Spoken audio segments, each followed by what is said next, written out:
Welcome back. కేంద్ర పౌర విమానయాన శాఖ మంత్రి రామ్మోహన్ నాయుడుతో తెలంగాణ సీఎం రేవంత్ రెడ్డి భేటీ అయ్యారు.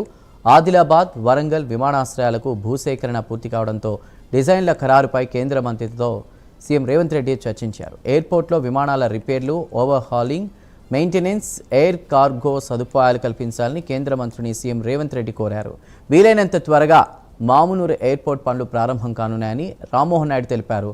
రికార్డు స్థాయిలో 253 ఎకరాలు ఎయిర్పోర్ట్ అథారిటీకి ఇచ్చారని తెలిపారు. 3-4 వారాల్లో టెండర్ పనులు ప్రారంభమవుతాయని, జూన్ 2, 2028 నాటికి వరంగల్ ఎయిర్పోర్టు పూర్తి చేస్తామన్నారు. తన హయాంలో తెలంగాణకు ఎయిర్పోర్టులు ఇవ్వడం సంతోషంగా ఉందన్నారు కేంద్ర మంత్రి రామ్మోహన్ నాయుడు. అధికారులకు ఎయిర్పోర్ట్ నిర్మాణాలపై స్పష్టమైన ఆదేశాలు ఇచ్చారని సీఎం రేవంత్ రెడ్డి తెలిపారు.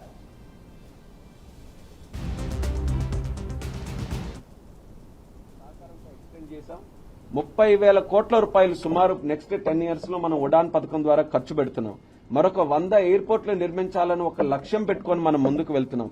అంటే ఇవన్నీ కూడా అంటే 30,000 crores, 100 ఎయిర్పోర్ట్స్, 200 హెలిపోర్ట్స్ ఇవన్నీ కూడా చేస్తున్నామనంటే ఏవియేషన్ ఇన్ఫ్రాస్ట్రక్చర్ గానీ, ఎయిర్పోర్ట్స్ గానీ, ఎయిర్ ట్రావెల్ గానీ ఎంత ఎక్స్పోనెన్షియల్ గా భవిష్యత్తులో పెరగబోతుందో మనం అందరం కూడా గమనించాలి.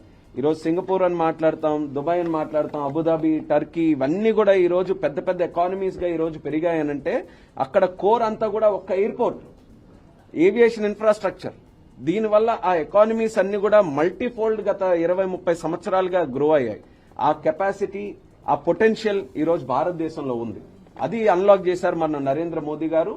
ఈ రోజు ఆ యొక్క కెపాసిటీ రాష్ట్రాలు కూడా రియలైజ్ అయ్యి మా ప్రాంతాల్లో మరిన్ని ఎయిర్పోర్ట్స్ చేయాలని ఈ రోజు వాళ్ళు కూడా చాలా ఫుల్ ఫ్లెడ్జెడ్ గా ముందుకు వస్తున్నారు. దాన్ని అభినందిస్తున్నారు రాష్ట్రాలన్నీ కూడా. ఎందుకనంటే ఈ రోజు ఇండియా అచీవ్ చేసినటువంటి సక్సెస్ ఏవియేషన్ లో దాంట్లో ప్రధానమైన భాగం రాజ్యాల తాలూకుది ఉంది. వాళ్ళు సపోర్ట్ చేసుకుని స్టేట్స్ కూడా ముందుకొచ్చి ఇందులో పార్టిసిపేట్ చేశారు కాబట్టి చేశాం. భవిష్యత్తులో అదే తరహాలో చేసి ఇండియాని ఏవియేషన్ కి వరల్డ్ లోనే ఒక హబ్ గా క్రియేట్ చేయాలన్నది మోదీ గారి తాలూకు ఆలోచన. దాన్ని సంపూర్ణంగా వికసిత్ భారత్ 2047 కప్పడాలలో మనం పూర్తి చేస్తాం. దాంట్లో స్టేట్స్ ఇదే రకంగా తెలంగాణ ఎంత ఫాస్ట్ గా ఈ రోజు రెస్పాండ్ అయ్యి ఈ యొక్క కార్యక్రమాల్లో పార్టిసిపేట్ చేస్తుందో అలాగే మిగిలిన కూడా స్టేట్స్ అన్ని కూడా చేస్తే ఇంకా శరవేగంగా మన లక్ష్యాలను చేరుకోవచ్చు. అలాంటి సహకారం అందిస్తున్నటువంటి రేవంత్ రెడ్డి గారికి మినిస్ట్రీ తరపున, కేంద్ర ప్రభుత్వం తరపున నా ధన్యవాదాలు తెలియజేసుకుంటున్నాను. ఎందుకనంటే మళ్ళీ చెప్పాలనంటే ఎయిర్పోర్ట్ తాలూకా ల్యాండ్ ఎక్విజిషన్ ఒక చరిత్రలాగా జరిగింది. అంత ఫాస్ట్ గా ఎప్పుడు కూడా మేము కూడా అనుకోలేదు అంత ఫాస్ట్ గా ఎవరైనా చేసిస్తారని.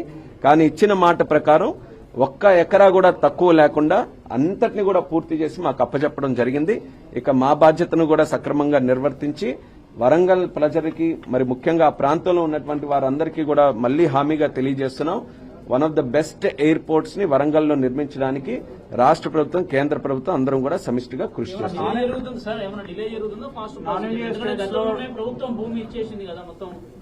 ప్రభుత్వం ఇచ్చిన తర్వాత కూడా కొన్ని ప్రొసీజరల్ గా కొన్ని కార్యక్రమాలు ఉంటాయి.